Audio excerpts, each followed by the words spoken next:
ధన్యవాదాలు అధ్యక్ష. కూర్చో మీరు. ధన్యవాదాలు అధ్యక్ష. ఈరోజు మన ఆంధ్రప్రదేశ్ రాష్ట్ర రాజధాని కోసం మాట్లాడేందుకు నాకు అవకాశం కల్పించినందుకు తెలియజేస్తా ఉన్నాను అధ్యక్ష. ఆంధ్రప్రదేశ్ రాజధాని అమరావతి అనేది యావత్ ఆంధ్రుల చిరకాల వాంఛ అధ్యక్ష. ఉమ్మడి ఆంధ్రప్రదేశ్ రాష్ట్ర విభజన తర్వాత ఒక నిర్దిష్టమైన రాజధాని లేని రాష్ట్రంగా నవ్యాంధ్ర ఉన్నప్పుడు అనుభవజ్ఞులైనటువంటి అప్పటి గౌరవ ముఖ్యమంత్రి నారా చంద్రబాబు నాయుడు గారు అపార అనుభవంతో అమరావతి రాజధానిగా 2014-19 మధ్య కాలంలో ప్రకటించడం జరిగింది అధ్యక్ష. ఇదిలా ఉంటే అప్పటి ప్రతిపక్ష నేత మాజీ ముఖ్యమంత్రి జగన్మోహన్ రెడ్డి గారు రాష్ట్ర రాజధాని అమరావతిని ముక్తకంఠంతో ఎక్కిభవించారు అధ్యక్ష. అయితే అప్పట్లో రాజధాని అమరావతికి భూసేకరణకు కూడా 30,000 ఎకరాలు ఉంటే బాగుంటుందని, రాజధానికి దగ్గరలోనే ఆయన ఇల్లు కట్టుకున్నానని, తాడేపల్లిలో పార్టీ కార్యాలయం ఉందని చెప్పినటువంటి చిలుక పలుకులు మనందరికీ తెలుసు అధ్యక్ష. గొప్ప విచిత్రం ఏమిటంటే 2019-24లో అధికారంలోకి ఆయన వచ్చినప్పటికీ అమరావతి రాజధానిని పక్కన పెట్టి విశాఖపట్నం, కర్నూలు ఇలా 3 రాజధానులు విధానంతో వికేంద్రీకరణ వ్యతిరేకత పూర్తిగా ప్రదర్శించారు అధ్యక్ష. ఒక మాటలో చెప్పాలంటే అమరావతిని అసలు పట్టించుకోకుండా ఒక అనుభవ రాహిత్య పాలన చేశారని చెప్పక తప్పదు అధ్యక్ష.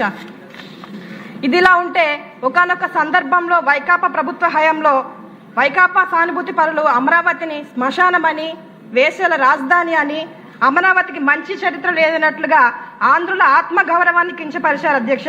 అంటే ఎంత నీచంగా ప్రవర్తించారో ఒకసారి గుర్తించుకోవాలి అధ్యక్ష. ఇదంతా కేవలం తెదేపా నేతలకు వ్యాపారం కోసం భూసేకరణ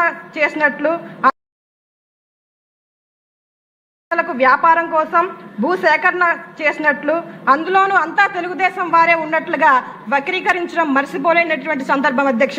మాజీ ముఖ్యమంత్రి జగన్మోహన్ రెడ్డి గారికి అసలు తెలుగువాడి చరిత్ర తెలుసునో లేదో కానీ మన తెలుగు పుస్తకాల్లో చూస్తే ఈరోజు అమరావతి నగర అపురూప శిల్పాలు, త్యాగయ్య గొంతులో తారాడు నాదాలు, తిక్కన్న కలంలో తీయందనాలనే ఒక పద్యం ఉంది అధ్యక్ష. అంటే అమరావతికి ఎంత పురాతన ప్రాచుర్యం ఉందో ఒకసారి అర్థం చేసుకోవాలి అధ్యక్ష.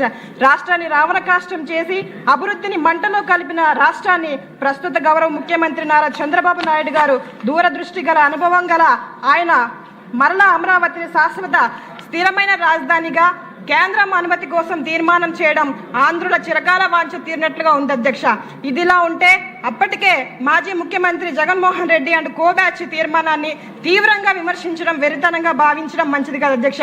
మరలా ఇప్పుడు అమరావతి రాజధానికి వ్యతిరేకం కాదని, అందులో అవినీతికి మాత్రమే వ్యతిరేకమని వైకాపా సభ్యుల యొక్క ద్వంద్వ వైఖరిని చూడడం మనం చూస్తున్నాం అధ్యక్ష. ఏది ఏమైనా ఒక అభివృద్ధి చేసేటువంటి అనుభవం గల సమర్థ నాయకునికి, ఒక అనుభవం లేమి గల అభివృద్ధి వినాశకారి నాయకుని పాలనకు మధ్య జరిగిన పాలనగా చరిత్రలో గుర్తుండిపోయి ఒక మహాఘట్టమని తెలియజేస్తా ఉన్నాను అధ్యక్ష. గౌరవ ముఖ్యమంత్రి నారా చంద్రబాబు నాయుడు గారు తీసుకున్నటువంటి ఈ మంచి నిర్ణయాన్ని నేను మనస్ఫూర్తిగా స్వాగతిస్తున్నాను అధ్యక్ష. ధన్యవాదాలు.